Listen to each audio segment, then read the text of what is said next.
bem-vindos ao podcast da Sociedade Brasileira de Psicanálise de Porto Alegre. Eu sou Heloísa Zimmermann, psiquiatra, psicanalista. O anfitrião comigo é o Yuri Oliveira, psiquiatra, membro do Instituto da nossa Sociedade. E a nossa convidada hoje é a Vera Maria Romerich Pereira de Mello, psicóloga, psicanalista, membro titular com função didática da nossa Sociedade.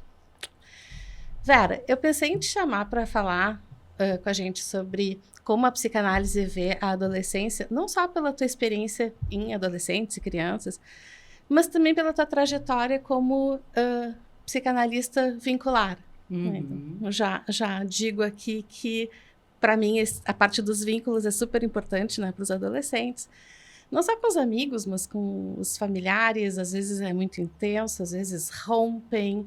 Então eu queria que tu nos desse o teu olhar amplo, né, da psicanálise em geral. Tá bem. Em primeiro lugar, eu quero agradecer a vocês o convite, né? Eu acho que é uma oportunidade ímpar da gente poder conversar sobre adolescência e tendo vértice da psicanálise.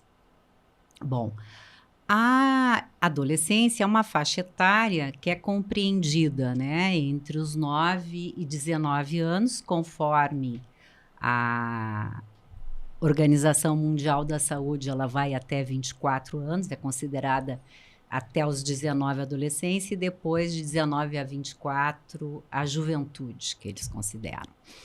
Bom, é uma faixa etária que passa por várias modificações, tanto as modificações biológicas, né, então há toda uma mudança corporal, há uma questão hormonal que é nesse momento muito intensa, uma explosão hormonal, bem como um reordenamento identificatório. Então, quando esse processo está acontecendo, obviamente que isso reflete também um impacto no grupo familiar. E aí a importância da questão do vínculo que tu trazes, Heloísa, porque é um momento em que aquela criança que tudo achava que os pais faziam da melhor forma, que os pais eram perfeitos, que o pai era o cara mais lindo, inteligente, fantástico e sabido. Ele entendia de tudo do mundo. Essa criança, ao se tornar adolescente, ela começa a questionar. Então, esse pai já não sabe tudo. Esse pai não é tão perfeito. Essa mãe não é tão perfeita. Ela não conhece tudo do mundo.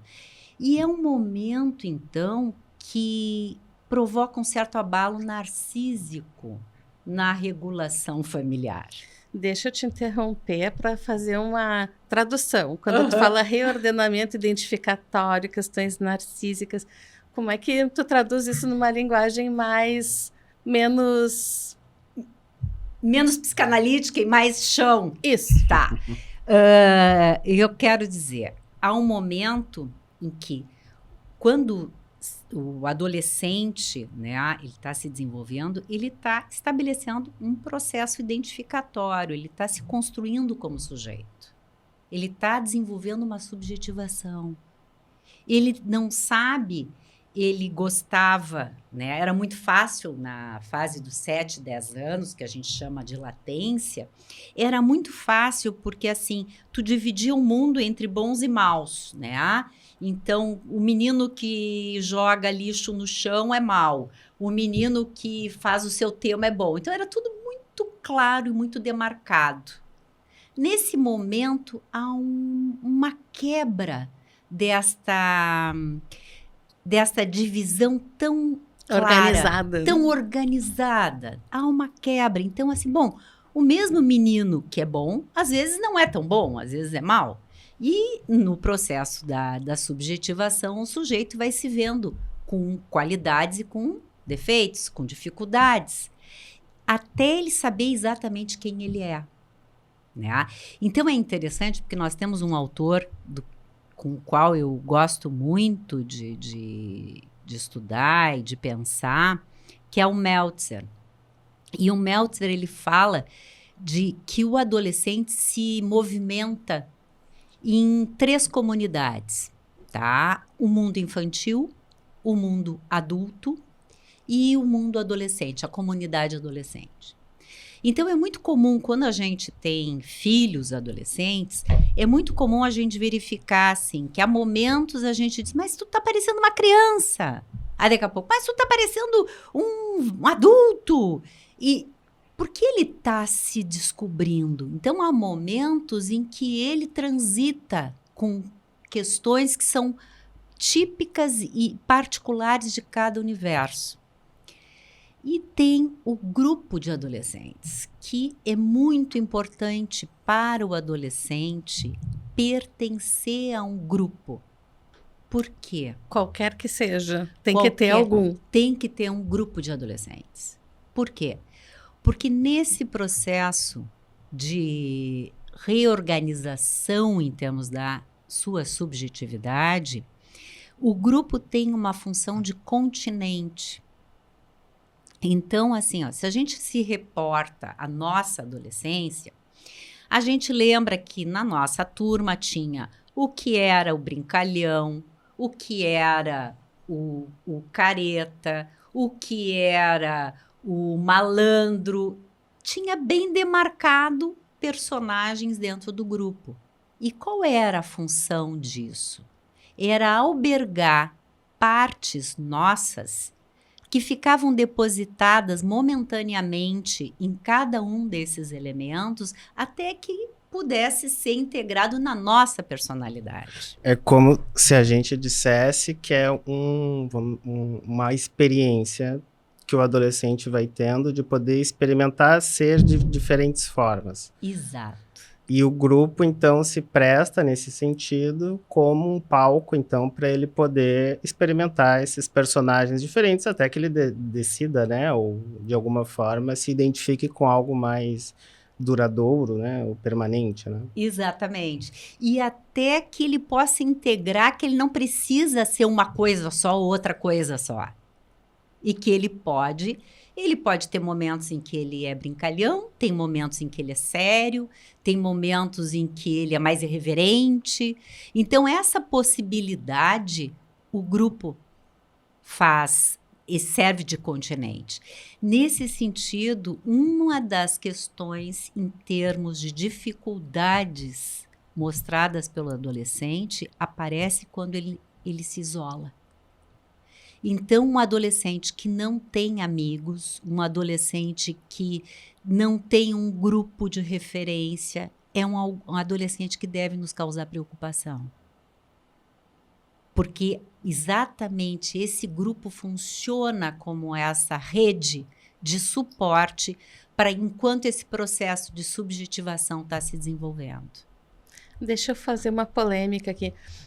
Eu concordo com tudo, mas tem também os momentos em que é necessário ficar mais quieto no canto, mais isolado, podendo até elaborar todas essas mudanças e poder filosofar com os novos conceitos, né? E como é difícil a gente saber a medida, né, em que está bem e quando deixa de estar bem. É, porque assim, ó, quando a gente fala, né, que ele pertence a um grupo, significa que ele tem um grupo de referência, mas não significa que ele não tenha que ter momentos de isolamento.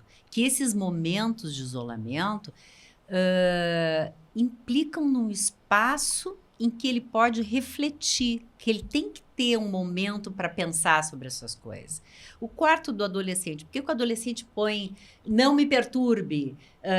Eu me lembro de uma plaquinha até, eu não estou dormindo, estou ignorando você. Então, tinham plaquinhas assim. Por quê? Porque eles precisam ter um tempo para eles se reorganizarem, né? Com a questão pandemia, foi interessante porque esse tempo dentro do quarto passou também a ser um universo de encontro, porque eles, pela internet, jogavam com os amigos, pela internet eles conversavam com os amigos, participavam de momentos, então teve um significado muito rico, né, esse espaço. E acho que tendo essa condição de transitar por essas várias comunidades, como o Meltzer traz, é um adolescente que apresenta saúde. E a Heloísa traz acho uma coisa importante, que é a questão da privacidade do adolescente, né? E de como isso pode ser bastante complicado para a família, né? Essa questão do que é o privado e do que é o público, de alguma forma, né? O que pode ser... O que a gente deixa que o adolescente resolva dentro das capacidades dele e o que a família, de alguma forma, precisa intervir, né? E uma coisa também que isso que a gente está falando, me parece que depende muito da capacidade que os pais têm de permitirem esse processo todo também, né? E eu acho que sim, pelo seguinte, né? Quando a gente está falando de uma pessoa que está se desenvolvendo e estabelecendo uma condição de pensar por si própria, também implica em os pais aceitarem que ele pode pensar diferente dos pais. E esta possibilidade de perceber que o outro, o privado, tem a ver com uma capacidade de eu respeitar a tua forma de pensar. E às vezes esses bordos, eles ficam um pouco demarcados. Então, por exemplo, há situações em que o adolescente não tem a chave do seu quarto. Então, ele está se trocando e qualquer pessoa pode entrar. Isso não dá para ser assim. Ele não tem mais o corpo infantil. Então, é preciso que ele tenha privacidade, né? E nisso implica também dos pais poderem ter um nível de tolerância no sentido de perceberem que o que foi ensinado e foi internalizado pela criança, pelo adolescente, está ali. Chega um momento que os pais têm que acreditar que aquilo que foi plantado está ali e o adolescente vai ser capaz de dar conta. É claro que, uma vez filho parido, é filho para a vida inteira, né? Entretanto, se tem que respeitar que o adolescente vai ter condições de pensar por si próprio em algumas coisas.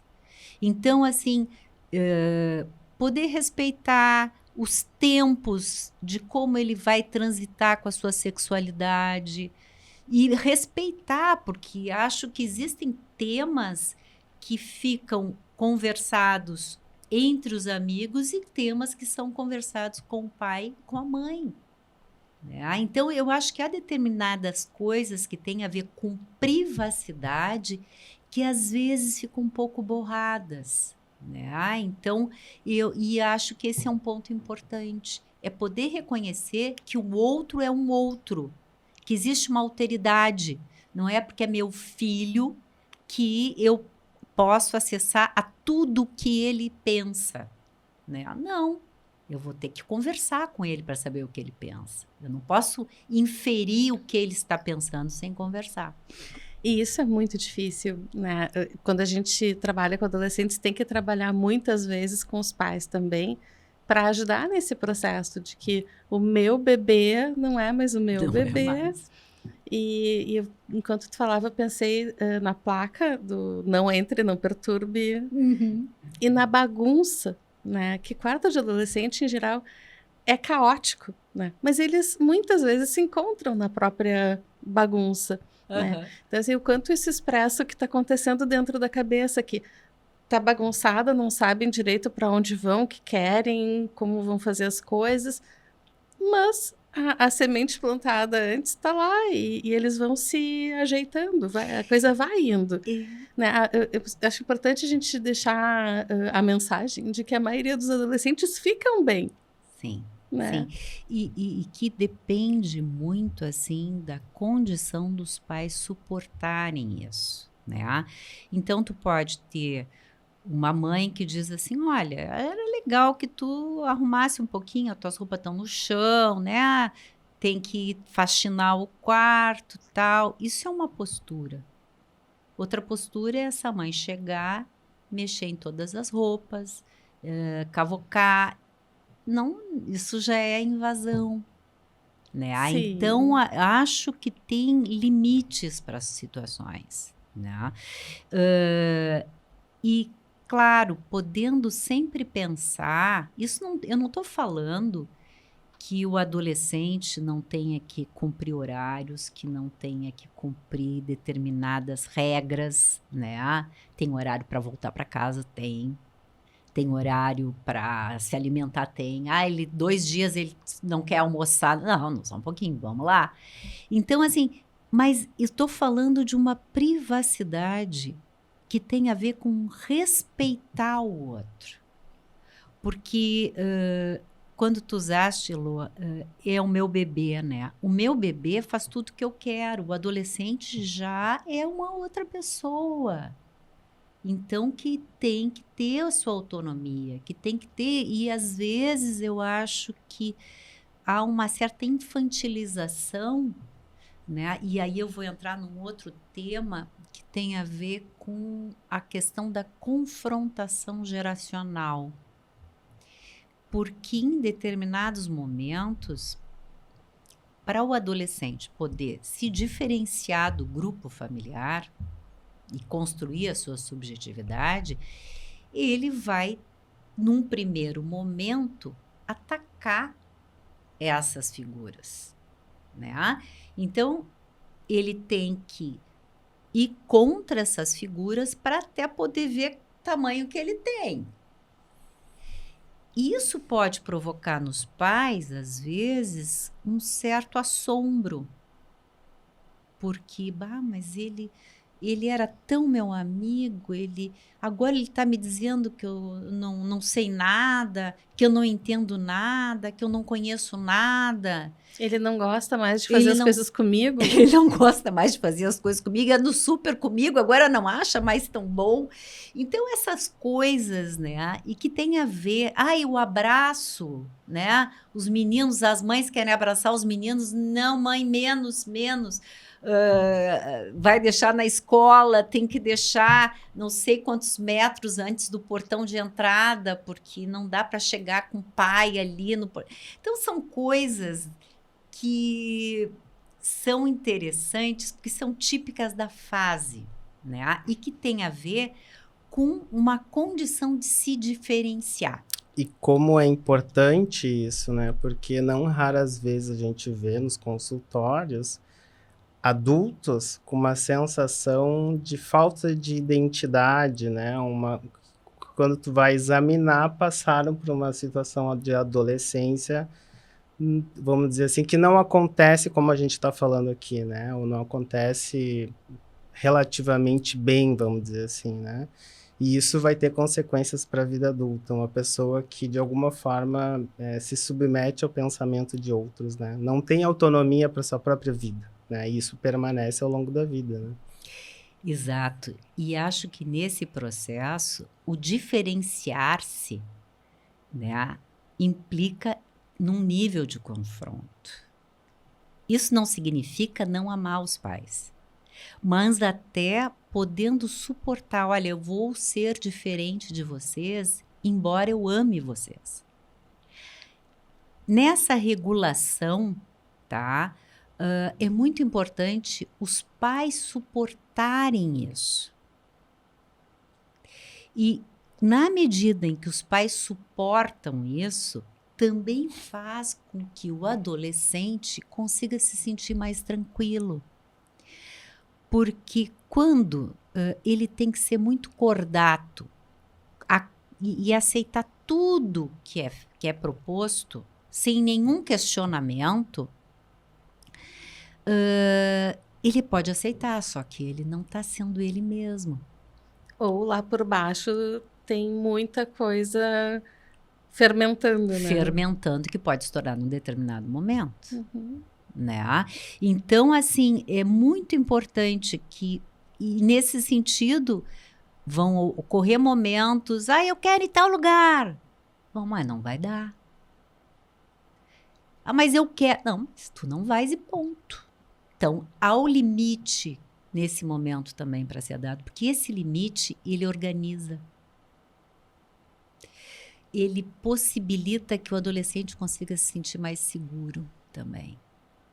Isso é importante, né? A gente poder explicar o que está acontecendo, explicar por que não vai dar para ir. Não é porque, eu não quero que tu vá, ou porque quem manda aqui sou eu. Não, tem uma explicação por que não dá para ir, mas não dá para ir. Exato. E os pais poderem aguentar a fúria que o não, o limite provoca, é importante. Os pais que meio que se desmancham e não aguentam a fúria, então tá, então vai, provocam coisas muito ruins também. Sem dúvida, porque fica uma sensação, né? Eu não posso brigar, eu não posso confrontar, porque eles vão se desmanchar, né? Eu vou destruir, né? Eu vou destruí-los, né? E isso reflete também na sua sensação de potência.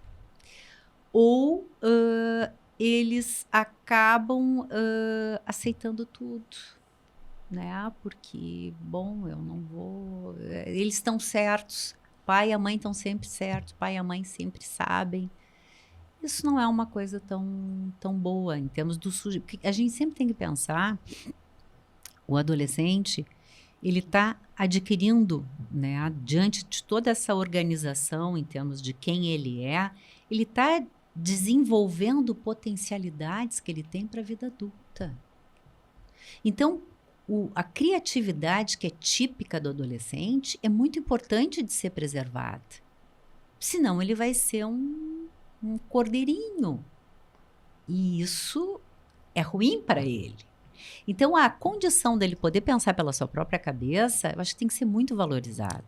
Não significa que tudo que ele pensa esteja certo, né? Essa situação que eu estava falando me lembrou uma situação muito... que acabou sendo divertida até.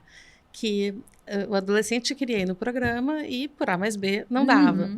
E daí os pais estavam naquela, eles já queriam deixar porque estava muito alterado e tal. Só que daí os pais ficam muito desvalorizados também e frágeis, e daí os adolescentes vão fazendo mais coisa e os pais não aguentam e perdem esse controle. E daí a parte da criatividade é legal na negociação. Eu adoro ajeitar, ajudar na negociação. Tá, desse jeito não dá, vamos tentar ver como dá. E às vezes eles são super criativos, assim, pedem ajuda para amigo, pai de amigo, tentam ver meios de transporte, horários diferentes. E isso é ligado à saúde, né? Não é... achatar vontades, objetivos, criatividade, mas tentar fazer de um jeito que dê certo, saudável. Exato, e também eu acho que o teu exemplo marca uma condição de desenvolver a capacidade de pensamento, né? Porque tem que encontrar uma alternativa, então. Então, pense. E eu acho que isso é muito importante desenvolver. E para os pais também é importante respeitar que o filho tem uma boa capacidade de pensamento. Isso é legal também, que a adolescência é uma fase de adaptação, né, ao novo corpo, novas possibilidades. E para os pais também é uma adaptação difícil, né? Muito difícil, porque eu acho que mexe com várias instâncias, né? Quando tu tens filhos pequenos, está muito marcado a diferença geracional. Os filhos começam a crescer e automaticamente tu começas a perceber o teu envelhecimento. Muitas vezes as mães de adolescente estão entrando na menopausa. Então, também tem uma questão aí, né? E aí vem o Édipo no desfiladeiro, né? A capacidade de poder suportar que, bom, agora é a tua vez, vai. Que isso, para algumas pessoas, é aterrorizante e para outras pessoas é extremamente gratificante. Que é ver o sujeito se desenvolvendo com capacidade de caminhar. E que, de certa forma, também tem a ver de como esse pai ou de como essa mãe passou pela sua própria adolescência, né? Perfeito. Perfeito. Eu acho que esse é um ponto bem importante, porque tem um autor que tem uma frase assim, ó, é o Kestenberg. tudo que se joga, tudo que se organizou na infância é jogado na adolescência, tá? Então, o que que fala? De que a estruturação psíquica de alguém, ela vem desde sempre, né? Aí, na adolescência, ele tem todas as potencialidades e ele tem autonomia para usar as potencialidades. Os pais revivem a sua adolescência no momento que os filhos estão adolescentes. Então, assim, por vezes, tu podes ouvir uma temática, uma situação de um adolescente e que toma uma dimensão, assim, estratosférica, como se fosse um sintoma muito grave. E aí tu vai olhar, os pais viveram situações na sua adolescência de muito desamparo e que eles, por isso, se assustam muito com aquela situação. Então, é muito importante da gente poder ter esse olhar também para a adolescência dos pais, quando a gente tem um paciente adolescente, para mediar até a forma como eles lidam com as questões da adolescência, com os movimentos de saída do adolescente, de questionamentos, de confronto do adolescente, que podem ser extremamente saudáveis, né? E que, por vezes, podem assustar numa magnitude maior do que o necessário. As histórias pessoais são muito ricas, né? E às vezes a gente tem que perguntar objetivamente. Eu vim pensando em 2 exemplos. Um que a mãe sofreu bullying e partiu do princípio de que a filha também ia sofrer, mas a filha era ótima, Sim, transitava bem. E o contrário, a mãe que era super popular e que a filha não é. E daí a mãe não entende por que a filha reclama, por que a filha sofre. Então, a capacidade de empatia é super importante, às vezes é difícil. Às vezes é muito difícil e quando a lógica, né, de que ele é uma extensão minha, é privilegiada, digamos assim, e não consegue se ver que ele é um outro, fica mais difícil de fazer esse movimento de empatia. Porque se eu não vivi isso, como é que ela está vivendo? Não, mas ela é uma outra pessoa. Ela pode estar vivendo isso. E às vezes tem uma certa inveja também, né? Que agora é a vez, né, de quem do tá jovem. desabrochando. Claro, a inveja do futuro, como né, a gente já ouviu falar tantas vezes, que eles estão chegando. E tu pode olhar isso como uma coisa de muita gratificação, ou tu pode pensar, mas por que não sou eu que estou ali? Por que não sou eu a que estou a jovem? Não, porque já foi, né? Tem gente que tem muita dificuldade de passar o bastão. Exato. Né? E aproveitar que fez um bom trabalho até aqui, agora a coisa vai. Ou aquela mãe que quer ser muito amiga da filha, né? Que a gente vê também essas situações, assim, que onde parece que não tem a diferença geracional, ou tem uma tentativa de se anular ou se negar essa diferença geracional. Então, a mãe quer sair com as amigas da filha, com os amigos, participar, isso também, né? Então, acho que aí tem uma tentativa, uma dificuldade também de perceber a passagem do tempo, né? Exato, porque eu acho que, e a gente vive uma sociedade, né, em que a prevalência da beleza, da juventude, tem que ser jovem, eternamente jovem, né? Isso eu acho que marca alguns valores que às vezes são difíceis de poderem ser trabalhados e que faz com que nesse processo mãe e filha isso fica muito mais evidente, né? Então, amiga e amigo tu é dos teus filhos, mas tu não é amigo e amiga dos teus filhos, sabendo todas as questões privadas deles. Eles vão ter fóruns para conversar com seus amigos, fóruns, né, para compartilhar algumas situações e também e me parece que existe sempre uma hierarquia nesse sentido, uma assimetria, melhor do que uma hierarquia. Uma assimetria que quem tem 40 já teve 20, mas não vai voltar a ter 20 de novo. E pode estar muito bem com seus 40, pode estar muito bem com seus 60, mas não vai ter 20. Então, tem coisas que se tem aos 20 que não se tem aos 60, e vice-versa, né? Então, assim, poder suportar isso e lidar bem com isso, eu acho que é uma qualidade de saber viver, né? Porque faz parte. Quem não chega nessa idade não é uma coisa boa, né? O caminho outro é pior. Sim, e é uma preocupação, assim como o adolescente que não sai do quarto, tal, o pai ou a mãe que não conseguem ser pais de adolescentes também é uma preocupação, porque é um prazer enorme ver as crias crescendo e fazendo,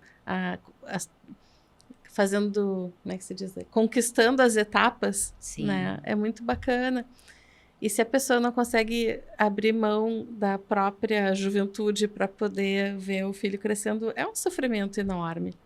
E talvez assim, né? Eu acho que uma das dores que às vezes fica muito difícil das pessoas poderem suportar é perceber o seu envelhecimento. Exatamente por essa sociedade muito voltada para a questão da juventude eterna, né? E que à medida que vai se vendo que o envelhecimento pode ser fonte também de muito conhecimento, autoconhecimento, pode ter uma série de coisas, não fica tão ameaçador. Sim, infelizmente não são só rugas que aparecem. Exatamente, né? Tem coisas que chegam exatamente pela possibilidade de ter vivido as coisas. Sim. Né? As conquistas que se tem. Eu lembrei do Ney Lisboa, que diz que o tempo não tem dó de quem disfarça. E eu pensei que os adolescentes também não têm muito dó dos pais, e às vezes eles fazem umas alfinetadas muito certeiras, né? Sim. Eu brinco também que tem que ter muita autoestima para poder ter filho, para poder aguentar a violência que vem, e faz parte. E que é um aspecto, eu me lembro de uma pessoa que dizia assim, bom, enquanto estão dizendo, tu é isso, tu é aquilo, fica tranquilo. Agora, depois, não, mãe, tu tá bem, é aí que tu já não tá tão bem. Aí que é preocupante. Aí que é preocupante, tudo bem. Mas então, assim, eu acho que são situações, são desafios. E quando a gente é mãe de criança de 2 anos, a gente é uma mãe. Quando a gente é mãe de adolescente de 18, tu é outra mãe. Então, a gente cresce como pessoa também nesse processo do adolescente. E é muito gratificante ver o adolescente construindo o seu caminho, se tornando um adulto capaz, com as suas potencialidades, vencendo seus desafios. Isso é de uma gratificação enorme. Enorme. E eu queria que tu falasse para a gente um pouco sobre os testes que os adolescentes fazem por terem muitas dúvidas. Por exemplo, quando é pequena, o que eu vou ser quando eu crescer? Astronauta, jogador de futebol. Quando chega na idade mais perto de, vou ter que ter uma carreira mesmo, as opções, e hoje são mais amplas ainda, né? Sim. Sabe que isso eu acho que é uma das questões que, se por um lado, eu acho que em várias instâncias, né? Tanto na questão das profissões, quanto a questão da sexualidade, a gente conseguiu, né, nesses últimas décadas, ampliar e muito as possibilidades. E isso eu acho que é de uma riqueza enorme, uma condição do sujeito estar mais conectado realmente com quem ele quer ser, sem precisar de tantos disfarces, nem de tantos subterfúgios. Entretanto, em alguns momentos, exatamente por uma gama enorme de situações que são apresentadas, eles se sentem muito perdidos. Então, eu acho que, na atualidade, o desafio do adolescente é exatamente poder transitar com todas essa magnitude de possibilidades. São muitas variáveis. São muitas variáveis. Muitas variáveis. E isso faz com que o nível de angústia dele seja muito maior. E nisso, a importância da família estar junto. tá apoiando, tá do lado, né? É uma coisa que oscila, né, esse processo de dependência e independência, porque muitas vezes tem essa possibilidade de escolher um monte de coisa, mas às vezes talvez ele precise que alguém diga também, né? Olha, talvez vai por aqui que talvez possa ser melhor, né? Então é difícil até onde vai e até onde tu tem que deixar ele ir sozinho também, né? É sutil, vamos dizer assim, né? É muito sutil e é muito difícil, porque tanto para os pais, esse interjogo entre dependência e dependência, assim como para o adolescente. Quando um pai diz, ou uma mãe diz, olha, eu acho que essa festa não é legal de tu ires, ela não sabe exatamente. Né? Ai, pode ser que seja legal, mas pode ser que não seja. Então, nem sempre a decisão ela é tão fácil no sentido assim de ter uma certeza, porque a gente nunca tem certeza. Então, nesse processo, também joga o pai e a mãe numa posição de lidar com as incertezas também.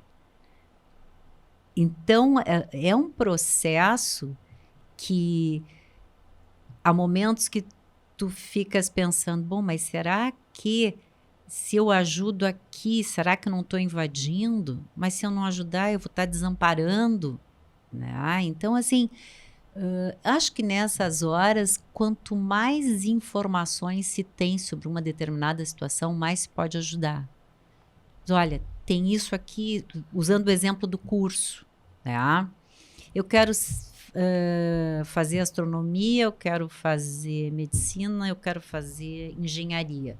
Bom, então vamos ver se a gente consegue alguém da área da astronomia que possa conversar contigo para ver como é que é a atividade, vamos ver alguém. Então, assim, tratar de trazer mais informações possíveis para oportunizar que o próprio adolescente possa pensar. Eu pensei nesse sentido, a palavra que eu uso é instrumentalizar. Exato. Né? Para a parte da saída para a festa também. Né? Então, quando os pais ficam inseguros e não querem deixar ir, é bacana parar e pensar por que eu não quero que vá. E daí sentar com o adolescente e dizer, olha, talvez tenha isso, aquilo, aquele outro, sejam os mistérios que pode ser perigoso em termos de segurança, drogas. E uma coisa que eu acho super importante é os pais ficarem à disposição, né? Assim, e até dizer, eu acho que não vai ser bom tu ir. Mas se tu for, ok, mas assim, o contrato tu tem que me ligar, qualquer coisa eu te busco. Essa disponibilidade, acho que deixa o adolescente seguro para fazer as aventuras também, né? Acho que sim, e acho que até quando tu falas, isso me ocorreu, até de poder ajudá-lo a pensar, bom, essa festa é aonde? Quem é que está organizando? Tu sabe quem é que está? Não sei quem é que está organizando. Não sei bem onde é que é. É lá não sei aonde, na estrada não sei do que. Bom, mas então, quem sabe tu vê qual é o endereço. Porque às vezes eles, exatamente porque eles estão começando a se inaugurar em algumas coisas da vida, eles não têm noções. E por isso eles também podem ser ingênuos em algumas coisas. Então, se por um lado tem essa autonomia, essa condição de agora eu consigo fazer, por outro lado, tem aspectos que eles são muito ingênuos ainda. Então, essa instrumentalização, gostei dessa palavra para essa cena mesmo, esta instrumentalização é fundamental, porque com isso eles aprendem, bom, mas onde é que é essa festa? Quem é que está organizando? Como é que é esse esquema do pagamento do ticket? Então, eles vão se antenando para coisas que quem está no mundo adulto está mais acostumado, mas eles têm que aprender. Eu gosto do onde, quando e com quem. São informações mínicas básicas. Exato. Só que às vezes eles têm até vergonha de perguntar, porque se alguém convidou, isso já é tão maravilhoso, eles já se sentem tão engrandecidos. Como é que vai fazer perguntas, né? O que é para levar? Sim. Então, são desafios. Sim, são desafios. Que são desafios que têm a ver com aprendizagem de vida. E que é uma fase bem complexa, né? Sim. E difícil, né? Ela é uma fase extremamente complexa, extremamente difícil e, ao mesmo tempo, fascinante. né? Porque é um momento em que o sujeito está se construindo para fazer um projeto exogâmico, para sair do núcleo familiar e ir para o mundo. Essa é a diferença. Por isso que essas questões dependência e independência são tão fortes. Porque é o primeiro tempo em que ele está saindo para o mundo. A primeira saída a gente pode pensar assim como a ida para a escola, tá? Então, estava no núcleo familiar e vai para a escolinha. Maternal, jardim A, jardim B. Só que até pela nossa característica, eles entram numa escola com 3 anos e aí eles ficam até 16 anos nessa mesma escola. Então, acaba sendo uma segunda família essa escola. Tanto que a gente observa rituais de saída da escola que começam assim, foram agora, pela questão da pandemia, foram um pouco, né, impedidos de acontecer, que são as despedidas. Então, começa no 3º ano, começa os churrascos de turma, as festas de turma. Isso começa no início do ano, preparando como uma forma de elaboração até dessa saída. Porque eles saem de algo que já estava tão pré-estabelecido e aí tem o vestibular que alguns vão entrar, outros não vão entrar, outros vão ficar se preparando ainda para poder entrar dali 1 ou 2 anos, conforme o curso que vão escolher, e que é um momento difícil, porque eles estavam amparados por aquela escola que eles conheciam e que, de repente, aquilo ali termina, né? Então, também nesse processo é um momento de cruzada, de rito de passagem, digamos assim. Por isso a importância dessas despedidas que aí fazem festas, fazem churrasco, como uma coisa de ir elaborando essa saída, né, para o mundo depois. Eu lembrei da geração nem, né, que é o problema. Isso é uma questão bem complicada, né, porque às vezes há uma certa facilitação para não haver o confronto, porque o confronto oportuniza a diferenciação, né, do adolescente com seus pais. A diferenciação oportuniza a autonomia. Se não há confronto, o que nós temos? Uma certa passividade.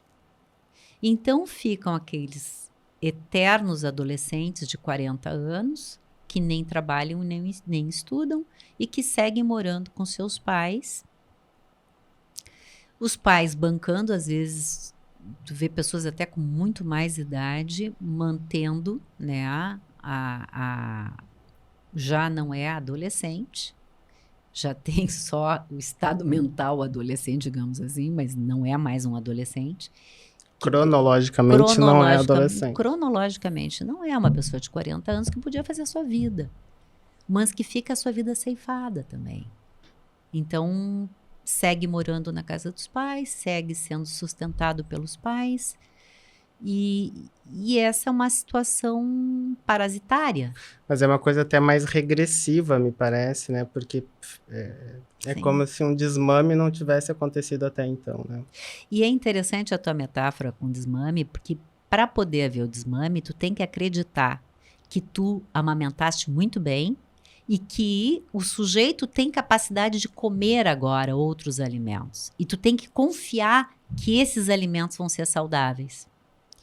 Então, nesse processo, fica uma relação muito simbiótica com o clã. Então, isso impede o crescimento. Isso é algo que fomenta uma apatia, uma passividade, né? E, infelizmente, a gente vê muitos casos assim, muitos casos. Eu achei bacana a maneira como tu colocou de que os pais, eu entendi assim, que os pais têm que confiar que os filhos vão conseguir crescer, se administrar, se virar, conquistar, estudo, trabalho, profissões, senão fica muito mais complicado, né? Com certeza, com certeza. Porque às vezes, assim, quando a dúvida existe sempre, né? Mas tu tem que acreditar que aquela pessoa é capaz. Porque também é muito como, não, fica aqui, tu não vai conseguir, aí tu fica comigo, e aí é uma forma também de paralisar simbolicamente o tempo, né? Eu sigo contigo pequenininho, com 40 anos, segue sendo meu bebê, e eu, portanto, também não envelheci, também estou com meu bebezinho. E não se há uma percepção de que tem um tempo cronológico que está passando. Outra curiosidade que eu tenho é em relação à parte amorosa. Seria a mesma relação, assim, como é que os adolescentes fazem para conquistar uma vida amorosa saudável, para poder fazer a escolha do par? Eu acho que isso para alguns autores é um dos fatores que demarca a entrada na vida adulta, Sim. né?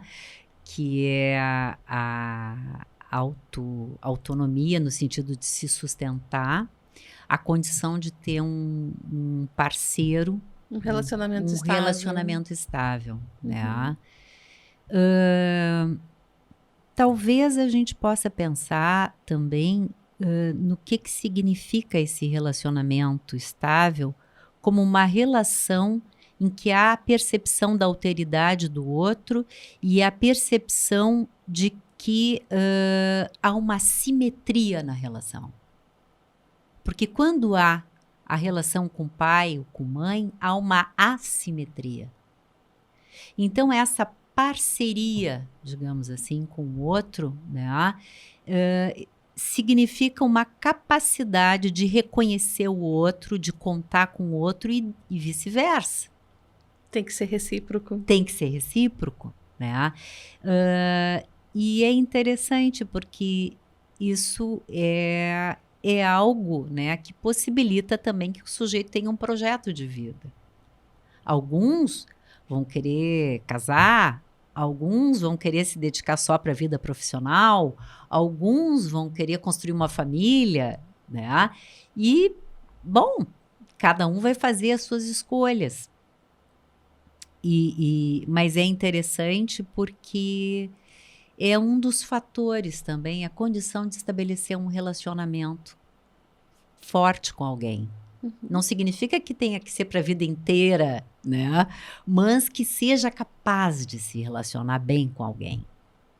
E, de novo, é uma área complicada, em que os adolescentes têm muito medo de não conseguir achar alguém bacana o suficiente para gostar, ou pior ainda, achar alguém bacana e essa pessoa não gostar de volta.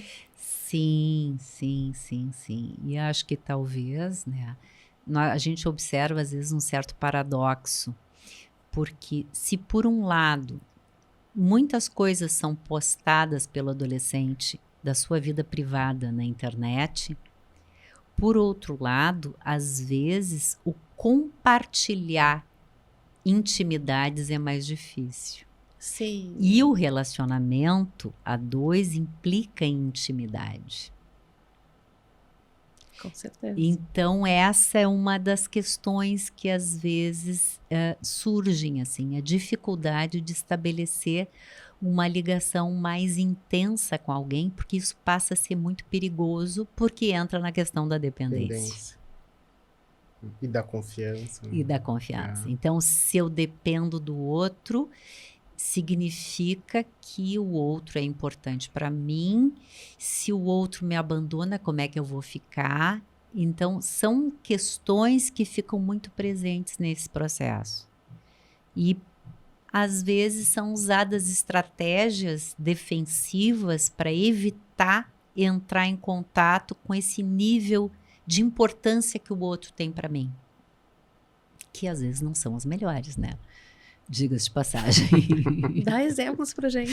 Por exemplo, assim, a pessoa está vinculada a uma pessoa, se relacionando com essa pessoa e não suportar exatamente a importância que essa pessoa tem na vida. Daí fica com muita raiva. Daí fica com muita raiva.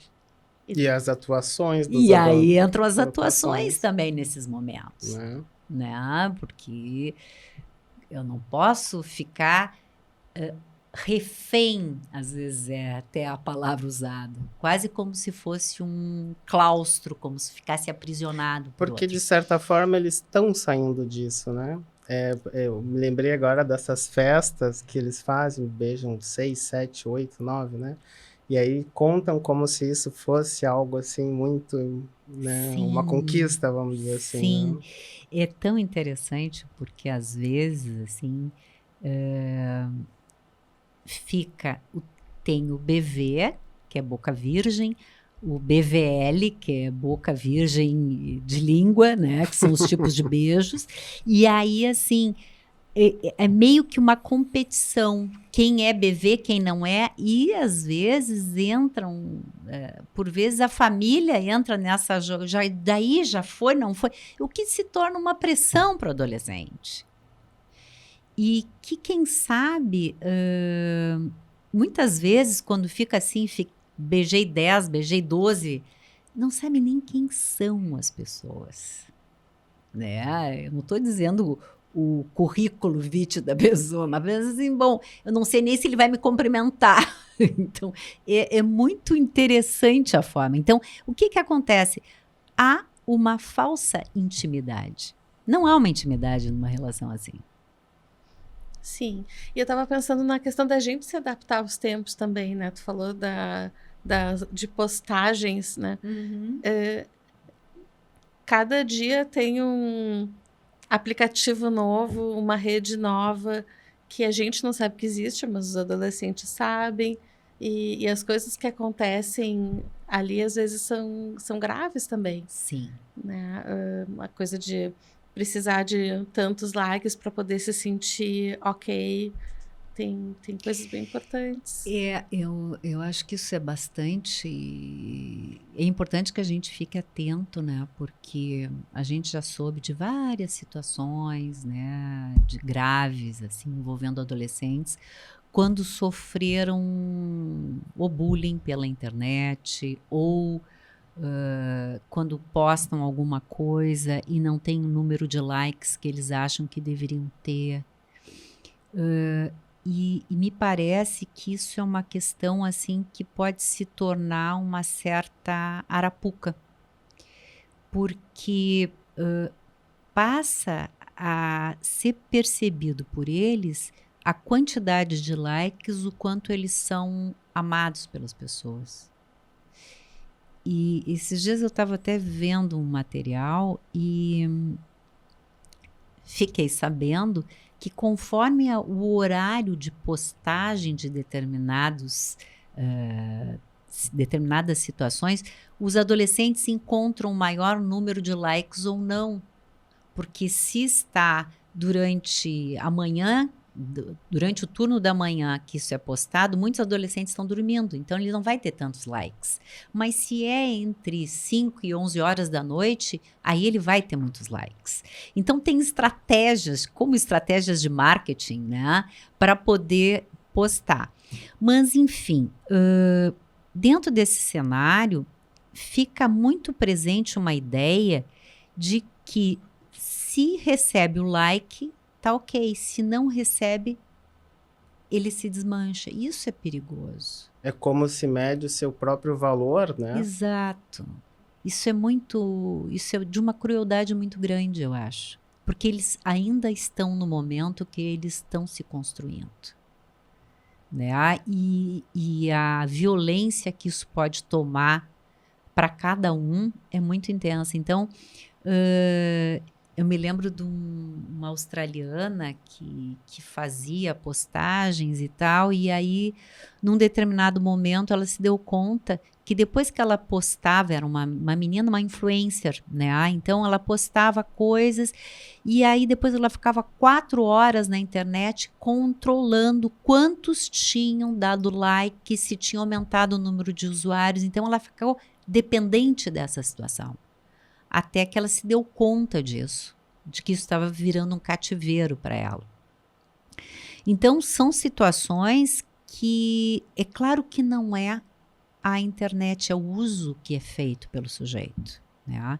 E nesse sentido, a gente vê muito assim, as famílias, ou a fulaninha, ela é perfeita, a família dela é perfeita, o trabalho dela é perfeito. Então, há uma idealização muito grande de algumas situações, porque fica uma situação... o que é postado é sempre o mais bonito, não é o dia a dia, né? É o close da cena. Então, tanto que tem filtros hoje em dia, né, para postar. Então, isso vai criando também um certo universo que é muito diferente do universo real. Que todo mundo está sempre feliz, que ninguém passa por dificuldade. E isso faz com que haja um gap, uma distância muito grande, um espaço muito grande entre o real e o imaginário, né? O que realmente existe. São os dois exemplos de uso da ferramenta, né, das redes sociais, né? Porque a gente falou antes do período da pandemia e de como isso possibilitou que a vida em grupo, de alguma forma, permanecesse, né? Sim. Mas tem esse outro lado, né? Acho que é importante isso que tu fala, porque é o uso da ferramenta, né? E muitas vezes a gente vê, assim, um adolescente que tá doente, né? E os pais querem saber o que fazer, né? Deixa usar o celular, não deixa, né? Pode usar as redes sociais, não pode, né? Então, e de como isso tem o potencial tanto de aproximar, mas de destruir a saúde, né, mental de alguém, né? Sim, porque se alguém está fragilizado, né, então a forma como aquele comentário vai entrar vai impactar de um determinado jeito. Eu me lembro, a Virginia Unger, né, eu fiz uma associação agora, que assim como pode usar a internet, mas também tem que ter o seu grupo de amigos presencial, né? A Virginia Unger dizia assim, que um dos critérios, um dos critérios de saúde mental de um adolescente é ele querer passar parte das férias dele no meio dos amigos, tá? Então, um adolescente que sai com o pai o tempo inteiro, com a mãe o tempo, todas as férias e nunca quer ficar com seus amigos, isso é algo de alerta. Então, a gente vê com muita frequência, assim, às vezes pais que querem viajar, que têm condições de levar para lugares legais, mas que tinham que ficar nas nossas praias aqui durante o período do planeta Atlântida, porque o mundo parava durante o período do planeta Atlântida, né? E os pais tinham que tentar acomodar, porque aquilo era super importante para o adolescente, né? Então, eles também precisam, dentro dessa mesma lógica de que eles precisam da comunidade, que eles precisam estar inseridos num grupo, eles precisam também, nas férias, ter um tempo que eles fiquem com os amigos, né? Então, porque isso faz parte do desenvolvimento deles. Eu estava pensando que a gente fala de adaptação da atualidade, coisas modernas, atuais, novas redes, a internet, mas talvez uma parte atemporal é o processo da adolescência em si, e como a gente tem que ficar atento a algumas coisas, tem que poder liberar outras, respeitar a autonomia e valorizar, confiar no próprio trabalho também.